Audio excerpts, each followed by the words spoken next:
മക്കളതിന്റെ പേരിലാണ് ആരോമൽ ചന്തുന്നിട്ടത്. കാരണം അവർക്ക് ഉണ്ണിയാർച്ചയും ഇന്ന് ഇടാൻ പറ്റൂലല്ലോ.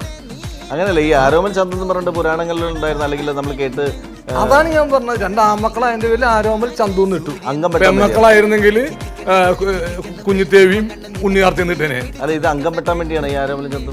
വിധി അങ്ങനെയാണ് കിട്ടിയെങ്കിൽ ഇപ്പോ എന്താ പറയുക, നെൽസൺ മണ്ടായിരുന്നു ഇട്ടാലും അവര് അങ്ങനെ തമ്മിൽ തെളിച്ചാവും. അപ്പൊ അത് വിധിക്ക് പേരുമായിട്ട് ഒരു സാമ്യമില്ല.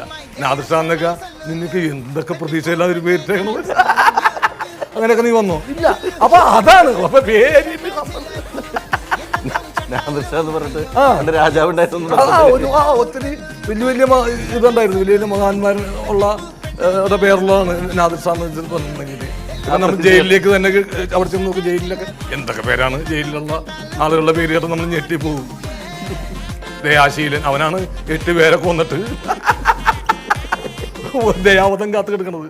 അപ്പൊ പേരിലൊന്നും അർത്ഥമില്ല.